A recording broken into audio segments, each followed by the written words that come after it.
चला, नमस्कार विद्यार्थी मित्रांनो, राजमुद्रा इन्स्टिट्यूटमध्ये तुमचं सर्वांचं स्वागत आहे। सर्वप्रथम पहलगाम या ठिकाणी झालेला जो काही दहशतवादी हमला आहे, त्या हमल्यात शहीद झालेले जे काही भारतीय पर्यटक आहेत त्यांना भावपूर्ण श्रद्धांजली अर्पण करतो। त्यांच्या आत्म्यास शांती लाभो। हा हल्ला जो झालेला आहे अत्यंत क्रूर, अत्यंत भॅड आणि अतिशय वेदना देणारा हल्ला आहे। मित्रांनो, बोलताना सुद्धा एवढ्या वेदना होत आहेत की असं वाटत आहे की तो पाकिस्तान या जगाच्या नकाशावरून गायब झाला पाहिजे। मित्रांनो, आपण नेहमी एक मोठा भाऊ म्हणून आपण आपली भूमिका सांभाळली, पण पाकिस्ताननी नेहमी आपल्यासोबत पाठीत खंजीर खुपसण्याचं काम केलं। मी नेहमी म्हणत असतो, कुत्र्याचं शेपूट वाकडं ते वाकडंच आपल्या मराठीतली खूप सुंदर म्हण आहे। त्यांना कितीही काही करा ते सुधारणार नाहीयेत। आता वेळ फक्त एकच आहे। त्यांना माहिती नाहीये की हा नवीन भारत आहे आणि या नवीन भारत काय करू शकतो, त्यांना आणखी याचं काहीही माहीत नाही। त्यामुळे ह्या सगळ्या गोष्टी आहेत। आम्ही या नक्षलवादी जे आहे, तुमचे जे दहशतवादी आहेत ना, त्याचा सांभाळ तुम्ही करताय, ते मुळासकट आम्ही नष्ट करू शकतो, एवढी आमच्या हातात पॉवर आहे। हा नवीन भारत आहे आणि केलं पाहिजे। मित्रांनो, खूप भयानक आहे, याच्याबद्दल मी तुम्हाला बोलणार आहे। माननीय जे काही पंतप्रधान आहेत आपले, हे सुद्धा ॲक्शन मोडवर आहेत। ह्यांचे काही जे काही निर्णय त्यांनी घेतलेत, माननीय पंतप्रधानांनी खूप चांगले निर्णय घेतले।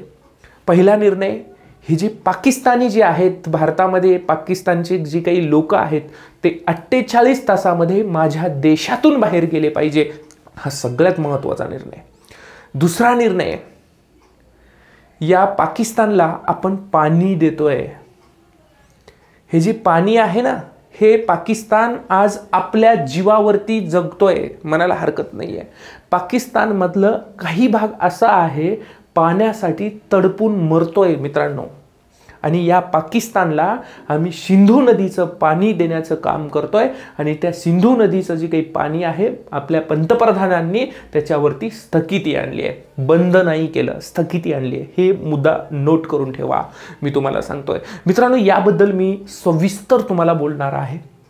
हे जे लेक्चर आहे सविस्तर तुम्ही, जो काही सिंधू नदी पाणी वाटप आहे, जो काही सिंधू नदी करार आहे, ज्याला आपण इंडस करार असं सुद्धा म्हणतो, इंडस ॲग्रीमेंट सुद्धा म्हणायला लागतो, हा करार पूर्णतः हा लेक्चर तुम्ही पाहावं, शेवटपर्यंत लेक्चर पहा। खूप महत्त्वाचं लेक्चर आहे, खूप काही गोष्टी तुमच्या क्लिअर होतील। मित्रांनो, 1942 मध्ये भारतामध्ये 2 प्रकारची एकके उदयास आली। एका बाजूला ब्रिटिश प्रांत आणि दुसऱ्या बाजूला संस्थाने होती।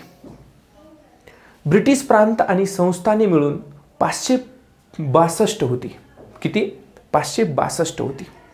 परंतु 1942 पासून 1947 पर्यंत आपण जायला लागतो। 18 जुलै 1947, काय म्हणतोय लक्ष द्या, 18 जुलै 1947 ला भारतीय स्वातंत्र्याचा कायदा पारित झाला। कायदा म्हणतोय, नीट लक्षात ठेवा, भारतीय स्वातंत्र्याचा कायदा पारित झाला। आणि या कायद्याने असं ठरलं की ज्या संस्थानांना, ज्या प्रांतांना ज्या ठिकाणी जायचंय त्या ठिकाणी ते जाऊ शकतात, स्वातंत्र्य भेटलं त्यांना। मग त्यावेळेस भारताचे पहिले गृहमंत्री म्हणून जे मला सर्वात जास्त आवडतात, भावतात, ते म्हणजे सरदार वल्लभभाई पटेल यांच्या दूरदृष्टीने 10 संस्थानांनी प्रांत पाकिस्तानमध्ये गेली। बाकी जी काही 549 जी आहेत ते भारतामध्ये राहिली, आणि जी काही 3 आहेत ती संस्थाने, ते म्हणजेच हैदराबाद, दुसरं जुनागड आणि तिसरं जम्मू काश्मीर। हा जो हैदराबाद आहे हा निजामांच्या तावडीत होता, निजामांकडे होता। जम्मू काश्मीर हा जो आहे हा राजा हरिसिंगकडे होता। मग भारत स्वतंत्र झाल्यानंतर 15 ऑगस्ट नंतर हैदराबाद असेल, ऑपरेशन पोलोद्वारे किंवा ऑपरेशन पोलीस ॲक्शन या मोहिमेद्वारे आपण भारतामध्ये हैदराबादला 17 सप्टेंबर 1948ला विलीन करून घेतलं. फेब्रुवारी 1948ला जुनागड भारतामध्ये विलीन झालं. आणि जम्मू काश्मीर, हा जो काही जम्मू काश्मीर आहे, हा राजा हरिसिंगनं 26 ऑक्टोबर 1947ला भारतामध्ये विलीन केलं. आणि जम्मू काश्मीर हा भारताचा अविभाज्य घटक बनला. हे सरळ चलत राहिलं. आणि यामध्ये पाकिस्ताननी आपल्याबरोबर आतापर्यंत जेवढ्या काही गोष्टी केलेल्या आहेत मित्रांनो, त्या गोष्टीमध्ये आपण फक्त समझोता करण्याचं काम केलंय. मी तुम्हाला एक गोष्ट आठवण करून देतो. 1965 साली जो काही भारत आणि पाकिस्तानचा युद्ध झालं, त्या 65मध्ये युद्ध झाल्यानंतर आम्ही 66मध्ये, त्यावेळेस आमचे पंतप्रधान लालबहादूर शास्त्री होते, त्यांचं निधन सुद्धा तिथं झालं. ताशकंद करार केला 1966ला. 1966 मध्ये जो काही ताशकंद करार झाला, हे ताशकंद माहीत असेल तुम्हाला, शास्त्रीजींचा मृत्यू सुद्धा त्या कराराच्या वेळेसच त्या ठिकाणी झालेला आहे. त्यावर आयुब खान आणि लाल बहादूर शास्त्री यांनी सह्या केल्या. 1971ला युद्ध झालं. 1972ला आम्ही शिमला करार केला. शिमला करारामध्ये कशा तरी समजूत आम्ही केली. आणि 1976ला संबंध चांगले करण्यासाठी आम्ही समझोता एक्सप्रेस, भारत आणि पाकिस्तानच्या रेल्वे जी काही समझोता एक्सप्रेस आम्ही सुरू केली. पाकिस्तानला काही फरक पडला नाहीये. त्या जे काही शिमला करार 1972 मध्ये झाला, आमच्या पंतप्रधान त्यावेळेस, ज्यांना आम्ही आयर्न लेडी म्हणतो, इंदिराजी होत्या. आणि झुल्फिकार अली भुत्तो त्यांचे पंतप्रधान त्यावेळेस त्यांचे होते. आणि त्या 1999ला परत त्यांनी आमच्यावरती हल्ला केला. कारगिल युद्ध 1999चा तुम्हाला माहीत असेल. त्या कारगिल युद्धाच्या वेळेस सुद्धा आम्ही कारगिल घोषणापत्र, त्यावेळेस भारताचे पंतप्रधान अटल बिहारी वाजपेयी होते. आणि त्यांचे जे काही सेना प्रमुख आहेत, परवेज मुशर्रफ सेना प्रमुख होते, आणि त्यांनी स्वाक्षरी केली. आम्ही फक्त समझोता करण्याचं काम केलं. आणि त्यांनी त्यांचं जे काही काम आहे ते करत गेले. पण आता समझोता नाही आहे असं मला वाटतंय. आता समझोता करणं म्हणजेच पुन्हा असे या हल्ल्यांना पुन्हा पुन्हा संधी देणं असं होईल असं मला वाटतंय.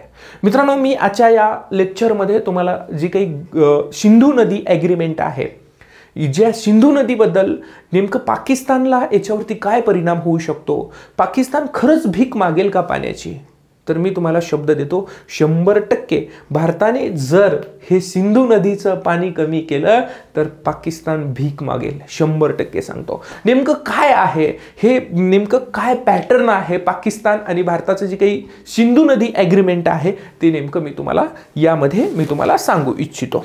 आता यामध्ये सांगत असताना एक गोष्ट लक्षात ठेवायची आहे. जी काही सिंधू नदी आहे ही आहे सिंधू जल करार. तुम्हाला मी सांगतोय सिंधू जल करार. आता बघा, यामध्ये मित्रांनो जे काही सिंधू जल करार आहे याला आपण इंडस असं सुद्धा शब्द वापरू शकतो, लक्षात ठेवा. आता हे जे वाद आहे, हे वाद हे सोडवला गेला. याच्यावरती ॲग्रीमेंट कधी झालं याच्यावरती आपण बघूया. याच्यासाठी जागतिक बँकेनं मध्यस्थी केली. जागतिक बँकेनं मध्यस्थी केली आणि जागतिक बँकेच्या सहकार्याने हा करार 19 सप्टेंबर 1960 रोजी झाला. कधी झाला? 1960ला. इथं लक्ष द्या, खूप महत्वाचा आहे, IMP आहे. 19 सप्टेंबर 1960ला हा ॲग्रीमेंट झाला. आणि या करारावरती जे माजी पंतप्रधान आपले जवाहरलाल नेहरू आणि त्यावेळेस ते त्यांचे तत्कालीन अध्यक्ष म्हणजे आयुब खान हे राष्ट्रपती होते. आयुब खान या दोघांनी स्वाक्षरी केली. म्हणजे हा जो काही सिंधू नदी करार आहे यावर मध्यस्थी जी काही जागतिक बँकेने केली आणि याच्यावरती सह्या आमच्याकडून माननीय पंतप्रधान त्यावेळेसचे पंडितजी आणि त्यांच्याकडून जे काही राष्ट्रपती होते त्यावेळेसचे आयुब खान यांनी स्वाक्षरी केली आणि हा करार ठरला. हा करार नेमका काय आहे तुम्हाला सांगतो. सिंधू नदी ही सिंधू नदी आंतरराष्ट्रीय नदी आहे. तिबेट, चीन, भारत असेल, अफगाणिस्तान असेल आणि पाकिस्तान असेल, या 4 देशातून ही नदी वाहते. ह्या नदीची एकूण जर आपण लांबीचा विचार केला तर 2880 किलोमीटर एकूण लांबी आहे. 4ही देशातील 2880 किलोमीटर लांबी आहे. भारतामध्ये फक्त 709 किलोमीटर ही नदी वाहते. मग यामध्ये काय झालं की ही जी नदी आहे मित्रांनो, ही सिंधू नदी आणि त्याच्या उपनद्याचे पाणी न्याय वाटपासाठी एक फ्रेमवर्क तयार केला. आता ह्या फ्रेमवर्कमध्ये जी काही सिंधू नदी आहे त्याच्यासोबत 5 नद्या, त्याच्या उपनद्या घेण्यात आल्या. सिंधू नदी 1 आणि त्याच्या उपनद्या एकूण 5, म्हणजे टोटल नद्या झाल्या 6. या जे काही फ्रेमवर्क आहे हे ॲग्रीमेंटमध्ये नेमकं काय ठरलं याच्याबद्दल आपण चर्चा करूया. नेमकं काय होईल आज तुम्हाला सांगतोय. आपण या नद्यांचं 80% पाणी या पाकिस्तानला देतोय, तरी पाकिस्तानची ताण भागत नाही. पाकिस्तान नेहमी म्हणतंय की तुम्ही धरणं बांधू शकत नाही, हे करू शकत नाही. नेहमी आम्हाला कुठल्या ना कुठल्या गोष्टीवरून आम्हाला नेहमी टोकत राहतो. आम्ही सगळंच बंद करून टाकू. सगळं बंद करणं शक्य नाहीये, कारण की सिंधू नदीचं पाणी आपण अडवू शकत. एवढं कुठे अडवणार आपण? अडवू शकतो. आपल्याला तो आपण करार तोडला म्हणजे विषय नाहीये, पण किती पाणी अडवू शकणार तुम्ही मला सांगा. म्हणजे 80% आपण लिगली 80% पाणी त्यांना देत होतो, पण असं होईल की आपण त्यांना 10% तरी पाणी जाईल, 20% जाईल, 30% जाईल, 40% पाणी त्यांना असं वाहून जाईल, म्हणजे बिना ॲग्रीमेंट. पण ते पाणी त्यांना पुरेसं होणार नाही, एवढं 100% सांगतो. कारण की कितीही पाणी 80% देऊन सुद्धा त्या पाकिस्तानला पाणी पुरत नाही. मग आम्ही जर त्याच्यातलं पाणी कमी केलं तर कसं पुरेल? ही खूप परिस्थिती आहे. बघा, समजून घेऊया काय आहे. आता बघा, यामध्ये जे काही पाणी वाटप झालं, या पाणी वाटपामध्ये काय झालं बघा. भारत संवर्धन आणि पूर व्यवस्थापनासाठी कमीत कमी साठवणुकीसह रन ऑफ रिव्हर. नेमका रन ऑफ रिव्हर नेमकी भानगड काय आहे? म्हणजे रन ऑफ रिव्हर म्हणजे जी काही एखादी नदी असते, समजा ही नदी आहे, हे समजा ही इंडस ही सिंधू नदी आहे. ह्या वळणावरती आम्हाला एक जलविद्युत प्रकल्प चालू करता येतो. याच्यामध्ये ठरलेल्या तरतुदी आहेत. कुठलीही जर पाकिस्तानला गेलेली जी नदी आहे, आता ही तर पाकिस्तानला ही सिंधू, चिनाब आणि झेलम या 3 नद्यांचं पाणी आम्ही पाकिस्तानला 80% दिलेलं आहे. तर याच्यावरती आम्हाला काय कुठलंही एखादं जे काही जलविद्युत प्रकल्प आहे तो जलविद्युत प्रकल्प स्थापन करता येऊ शकतो, करू शकतो आपण. लक्षात आलं? म्हणजे याला अडथळा नाहीये, तरी पण पाकिस्तान म्हणतो तुम्ही करू शकत नाही. पाकिस्तान कधीच त्याच्या एका गोष्टीवरती ठाम राहू शकत नाहीये. आता बघा, यामध्ये तुम्हाला सांगतो, हे जे नद्या आहेत, आपण ह्या 6 नद्या मी तुम्हाला प्रमुख बोलल्या की ते सिंधू नदी 1 आहे आणि त्याच्या उपनद्या 5, एकूण किती झाल्या? 6 झाल्या. आणि ह्या 6 पैकी बघा, ही सिंधू नदी, ही सिंधू आहे, ही चिनाब आहे आणि ही झेलम आहे. हे पाकिस्तानला आपण पाणी दिलं. यांचं ह्या 6 पैकी पाणी कोणाला दिलं? हे पाकिस्तानला दिलं, सिंधू, चिनाब आणि झेलमचं. आणि त्या 6 पैकी 3 जे आहेत यामध्ये भारताला आलं. यामध्ये बियास, रावी आणि सतलज. बियास, रावी आणि सतलज या 3 नद्यांचं पाणी भारताला आलं. आता बघा, ह्या 3 नद्यांचं पाणी, हे बघा, सिंधू, चिनाब आणि झेलम हे जे पाणी आहे, या नद्यांचं 80% पाणी आपण कुणाला देणार आहे? पाकिस्तानला देणार आहे. या नद्यांचं लिगली देणार आहे, लिगली देणार आहे. ह्या 3 नद्यांचं पाणी नीट समजून घ्या. सिंधू, चिनाब आणि झेलमचं पाणी आम्ही 80% पाकिस्तानला देणार. ह्याचं 20% पाणी भारत वापरू शकतो. याचं 20% पाणी भारत वापरू शकतो, पण 80% पाणी पाकिस्तान वापरेल. लक्षात आलं? म्हणजे हे सिंचनासाठी वापरू शकतो किंवा एक कुठल्याही कारणासाठी आपण हे वापरू शकतो. आता यामध्ये बघा, ही जी काही ही नदी या ठिकाणी तुम्हाला सांगतो तिबेटमध्ये उगम पावलेली आहे. सिंधू नदी तिबेटमध्ये बोखरचू नावाची एक हिम नदी आहे, त्यापासून ही उगम पावून ही अशी आली. ही पूर्ण जी काही तुमच्या समोर हे दिलेलं आहे, हे सिंधू नदीबद्दल हे पूर्ण जी काही मॅप आहे ते सिंधू नदीचं आहे. पण ज्यावेळेस हा ॲग्रीमेंट झाला, ते ॲग्रीमेंटमध्ये नेमकं काय झालं, नेमकं काय आहे बघा. 3 स्तरीय यंत्रणा याच्यामध्ये प्रदान केली. 3 स्तरीय यंत्रणा याच्यामध्ये असेल. यामध्ये एक आहे, एक बघा, कायमस्वरूपी सिंधू आयोग. बघा, कायमस्वरूपी 3 स्तरीय यंत्रणा, विवाद निवारण यंत्रणा, म्हणजे विवाद नेमकं कसं सोडवायचं आहे. यामध्ये कायमस्वरूपी सिंधू आयोग, प्रत्यक्ष वाटाघाटीसाठी एक व्यासपीठ, वर्षातून किमान एक बैठक. म्हणजे छोटे मोठे जे वाद आहेत, तुम्ही या ठिकाणी धरण बांधलं, त्या ठिकाणी धरण बांधलं, त्या ठिकाणी तुम्ही आमचं पाणी त्या ठिकाणी तुम्ही अडवत आहात, हे असे जे काही कुरगुड्या आहेत, ह्या कुरगुड्या जे आहेत ना, हे कुरगुड्या पाकिस्तान नेहमी करत राहिला. भारताकडून कधीच याच्यावरती आक्षेप नाही झाला, भारत त्या शब्दाला पाळत राहिला, परंतु पाकिस्तान नेहमी काही ना काही गोष्टीवरून वाद करत राहिला, परंतु हे जे वाद आहे ते टिकू शकला नाहीये. यामध्ये बघा, तटस्थ तज्ञ तांत्रिक मतभेद दूर करण्यासाठी जागतिक बँकेने नियुक्त केलेत. आता बघा, भारतासाठी आणि पाकिस्तानसाठी या दोघांसाठी जागतिक बँकेने काही सदस्य नियुक्त केले की तुम्ही यांचे वाद निपटवा.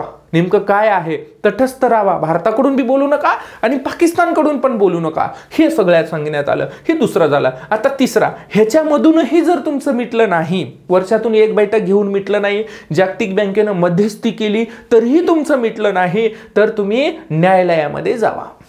न्यायालयाकडे तुम्ही दाद मागू शकतात आणि जर तुम्हाला समाधान नसेल तर न्यायालय जो देईल निर्णय, तो निर्णय तुम्ही घेऊ शकता. आणि आतापर्यंत तुम्हाला वाटत असेल पाकिस्तान न्यायालयात गेलं नाही, खूप वेळा पाकिस्तान न्यायालयामध्ये गेला आणि दर वेळेस पाकिस्तान या न्यायालयाने दिलेलं जे उत्तर आहे पाकिस्तानच्या विरोधात दिलं जातं आणि जो भारत आहे तो कधीच भारताने चुकीचं केलेलं आहे असं नाहीये. मित्रांनो, तुम्हाला सांगतो, हे आहे जे काही वाद आहे, पाणी याच्याबद्दल वाद आहे. आणि तुम्हाला एक सांगतो, पाकिस्तान मधल्या काही क्षेत्र असं आहे आज सुद्धा पाण्यासाठी तडपत आहे, आज सुद्धा पाण्यासाठी वनवन भटकत आहे. जर आपण काय करू शकतो, हे जे काही आपण 3 नद्या आहेत, आता झेलमवर एक धरण मोठा बांधला, चिनाबवरती आपण धरण बांधला, जी काही चिनाब आहे त्याच्यावरती मोठं धरण आपण बांधलं आणि त्यानंतर सिंधूवरती इथं एक धरण बांधलं, आपल्या क्षेत्रामध्येच बांधलं बरं का, हे पाकिस्तानमध्ये. ओके, आपल्या क्षेत्रामध्येच आपण सगळे इथं सगळे धरण बांधून पाणी अडवलं, तर सगळं पाणी आपण अडवू शकत नाहीये. 80%च्या 80% पाणी आपण अडवू शकत नाही. म्हणून आपण त्याच्यापैकी आपण 40% पाणी अडवू शकतो किंवा 70% अडवू शकतो किंवा 20% अडवू शकतो. म्हणजे भारतामध्ये जेवढी कपॅसिटी आहे, जेवढे आपण धरण बांधू शकतो तेवढं, पण ते नदी पूर्णतः आपण बंद करू शकत नाही. हे प्रॉब्लेम आहे. लक्षात आलं? त्यामुळे तुम्हाला सांगतो, याच्यावरती भारतानं हे स्थगिती आणले. नेहमी जे काही दहशतवादी हमले आहेत, नेहमी जे काही तरतुदी आहेत, हे भारताने याच्यावरती विचार करावा. म्हणून अनेक वर्षापासून भारताने हे जे काही हा जो काही सिंधू नदी जल करार आहे 19 सप्टेंबर 1960 रोजी झालेला, याच्यावरती पुनर्विचार व्हावा आणि याच्यावरती आम्हाला नव्याने काही ॲग्रीमेंट करता येईल याच्यावरसाठी भारत नेहमी विचार करायचा. परंतु भारताने आता एकदम कठोर भूमिका मांडलेली, याच्यावर स्थगिती दिलेली आहे. पाकिस्तान पाण्यासाठी 100% भीक मागायला पाहिजे. आता बघा, पुढचा आपण बघूया. यामध्ये तुम्हाला सांगतोय की जी काही IWT जी आहे, जी काही इंडस वॉटर अथॉरिटी आहे, त्या इंडस वॉटर अथॉरिटी म्हणजे जे काही सिंधू पाणी वाटप करार जे आहे ते अंतर्गत पाकिस्तानने उपस्थित केलेले इतर आक्षेप कोणकोणते आहेत मी तुम्हाला सांगतो. यांनी सांगितलं की सलाल धरण प्रकल्प हे जे आहे हा तुम्ही अनलिगली बांधलाय असा यांनी आक्षेप घेतला. बागलिहार जलविद्युत प्रकल्प हा सुद्धा तुम्ही आक्षेपार्ह आहे, हे सुद्धा तुम्ही बांधू शकत नाही असं सांगितलं. पाकलदुल प्रकल्प हा सुद्धा तुम्ही याच्यावरती आक्षेप घेतलेला, चिनाब नदीवर असला हा प्रकल्प, हे सुद्धा चिनाब नदीवरती आहे. हा सुद्धा चिनाब नदीवरती असलेले प्रकल्प. लोअर कलनई प्रकल्प हा सुद्धा जी काही आहे हा कलनई नदीवर यांच्या उपनद्या आहेत. आणि किरू प्रकल्प जम्मू काश्मीरच्या किश्तवार जिल्ह्यातील चिनाब नदीवर आहे. आणि या प्रकल्पासंदर्भात नेहमी पाकिस्तानने आक्षेप घेतला, पण न्यायालयाने सांगितलं जे भारत करतोय ना तो पूर्ण त्यांच्या दायऱ्यामध्ये, त्यांच्या हद्दीमध्ये राहून करतोय, याच्यावरती कुठलाच हस्तक्षेप करण्याचा अधिकार पाकिस्तानला नाही किंवा न्यायालयाला नाही. भारत हे सगळे प्रकल्प लिगली बांधतोय आणि लिगली करतोय असं सांगितलं भारताने. त्यानंतर बघा, एक नेमकं तुम्हाला आणखी सांगतो, लोकसंख्या वाढ आणि हवामान बदलामुळे जलस्रोताची मागणी तीव्र झाली. भारतामध्ये नेमकं काय आता ते पाण्याची का गरज भासते आपल्याला? लोकसंख्या वाढ झाली ना खूप मोठ्या प्रमाणामध्ये, हवामान बदललं, पावसाचं पाणी कमी झालं, यामुळे आपलंच हक्काचं पाणी आहे आणि आपण 80% पाणी पाकिस्तानला देतोय आणि तोच पाकिस्तान ते आपल्या पर्यटकांवरती आपल्यावर येऊन गोळ्या घालतो. आपले असे किती हल्ले तुम्ही सहन उल्लंघन करणार त्याच्यासाठी 48 तासाचं अल्टिमेट आम्ही उगाच दिलेलं नाहीये. 48 तासाचं तर हे अल्टिमेट आहे. इथून पुढे बघा काय होतंय. जाळ आणि धूर आम्ही संगट काढू यामध्ये काही शंका नाही. वेळ आली आम्हाला जरी सांगितलं तुम्ही या तरी आमची जायची तयारी आहे यामध्ये काही शंका नाहीये. यामध्ये बघा हा करार आहे रन ऑफ द रिव्हर मी तुम्हाला सांगितलं जलविद्युत प्रकल्प विकसित करण्याची भारताची क्षमता मर्यादित आहे. म्हणजे ही जी काही मर्यादित क्षमता आहे ह्याला वाढवली पाहिजे हे भारताचं उद्दिष्ट आहे. IWT जी काही मध्ये समान आणि वाजवी उपयोग आणि कोणत्याही हानीचा नियम समाविष्ट करा असं सांगतंय. किशनगंगा कंसात झेलम आणि रातले चिनाब या प्रकल्पावर पाकिस्तानचा आक्षेप आहे. हे मी तुम्हाला सांगितलं ना, हे सगळ्या प्रकल्पावर पाकिस्तानचा आक्षेप आहे असं नाहीये. जलविद्युत द्वारे स्वच्छ ऊर्जा उद्दिष्टे साध्य करण्यासाठी नदीच्या वापरात वाढ लवचिकता आवश्यक आहे. सध्याचा हवामान समस्यांसाठी अपुरी कृती जसे की हिमनद्या आणि नदीचे प्रवाह हलविणे यावरती उपाययोजना करणं खूप गरजेचं आहे. त्यासाठी हा जो काही प्रोजेक्ट आहे, हा जो काही ॲग्रीमेंट आहे, याच्या ॲग्रीमेंटमध्ये कुठेतरी सुधारणा करण्याची आवश्यकता आहे हे आपल्या भारताला नेहमी वाटत राहिलं मित्रांनो. आणि हे जे काही सिंधू नदी आणि त्याच्या जे काही उपनद्या आहेत या उपनद्यांवरती काम करणं खूप गरजेचं आहे. आणि हे जर आपण काम केलं पाकिस्तान पाण्याची भीक मागल्याशिवाय राहणार नाही हे मी तुम्हाला सांगतो. आता बघा दक्षिण आशियातील एक प्रमुख नदी सिंधू, तिबेटी भाषेत त्याला सेंगो चू शिह नदी असं म्हणतात. काय म्हणतात तिबेटी भाषेमध्ये याला शेंगोचू म्हणतात. शिह नदी सुद्धा म्हटलं जातं ह्याला. न्यायालयाच्या पलीकडे जी काही माफ करा हिमालयाच्या पलीकडे मानसरोवर मी तुम्हाला सांगितलं बोखरचू जी काही बोखरचू हिमनदी आहे, हिमनदी बर्फाची नदी 12ही महिने हिमालयातील नद्या वाहतात. लक्षात ठेवा ही नदी जी आहे त्या ठिकाणी हिचा उगम पावतो. तुम्हाला सांगितलं एक साधारणतः ही नदी तिबेट भारत आणि पाकिस्तानमधून वाहते आणि तिच्या ड्रेनेज बेसिनच्या म्हणजे त्याच्या एरियामध्ये साधारणतः 20 कोटी लोक राहतात. या सगळ्या जे काही सुपीक प्रदेश आहे त्या सुपीक प्रदेशामध्ये यामध्ये तुम्हाला मी सांगेल ह्याच्या जे काही प्रमुख उपनद्या आहेत ह्या प्रमुख उपनद्याचं तुम्हाला सांगितलं मी. जे काही 6 नद्या आहेत ते सिंधू नदीच्या डाव्या तीरावरून मिळणाऱ्या जे काही नद्या आहेत ह्या याच्यावरती मी फक्त सिंधू नदीबद्दल तुम्हाला सांगतो. झास्कर असेल, सुरू असेल, सोन असेल, झेलम असेल, चिनाब, रावी, बियास, सतलज आणि पंचनाद ह्या नद्यांना आपण पंचनाद म्हणतो. ज्या 5 नद्या आहेत सिंधू सोडून 5 नद्या त्या नद्यांना आपण पंचनाद म्हणतो. उजव्या तीरावरून प्रमुख उपनद्या म्हणजे शोक असेल, गिलगिट असेल, हुंझा असेल, स्वात असेल, कुन्नार असेल, कुर्रम असेल, गोमल असेल किंवा काबूल नद्या असतील या जे काही याच्या उपनद्या आहेत. ही नदी चीनमध्ये तिबेटमध्ये उगम पावून पाकिस्तानमध्ये जाते. अरबी समुद्रामध्ये ही विलीन होते. तुमच्या माहितीसाठी सांगतो अरबी समुद्रामध्ये ही विलीन होते. ह्याचे काही जी काही नद्या आहेत या नद्यांच्या बाबतीमध्ये तुम्हाला अभ्यासाला हा फायद्याचा होऊ शकतो म्हणून दिलेला आहे. झेलम असेल, चिनाब असेल, रावी असेल, बियास असेल, सतलज असेल हे जे काही आहेत ह्या ज्यावेळेस सिंधू नदीला मिळतात कोणत्या पद्धतीने मिळतात किंवा सामील कुठे होतात याच्याबद्दल हा जो काही चार्ट आहे हा चार्ट मी तुमच्या समोर दिलेला आहे. मित्रांनो तुम्हाला सांगतोय जर तुम्ही नवीन असाल तर हा जो काही आपला यूट्यूब चॅनल आहे हा यूट्यूब चॅनल तुम्ही सबस्क्राईब करा.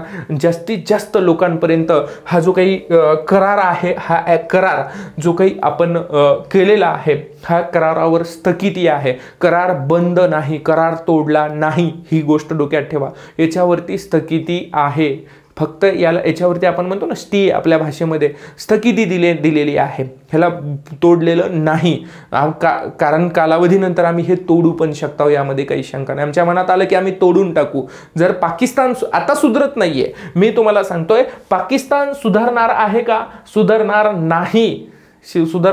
नाही. जोपर्यंत आपण त्या जे काही दहशतवादी आहेत या दहशतवाद्यांची जी मुळासकट जर आपण त्यांना तोडलं नाही तोपर्यंत हे सुधारणार नाही. यामध्ये काही शंका नाहीये. हा जो काही करार आहे हा करार आम्ही अनेक करार आमच्यासोबत असलेले आम्ही बंद करू.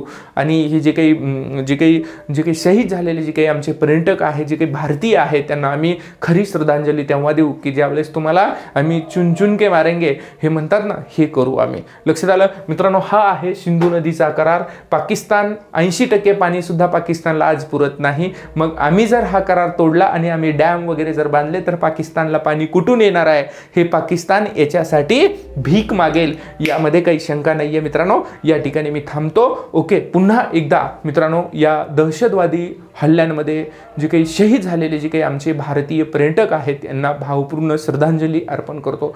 यांच्या आत्म्यास शांती लाभो याच्यासाठी यांना श्रद्धांजली अर्पण करतो आणि या ठिकाणी मी थांबतो मित्रांनो. थँक्यू, धन्यवाद.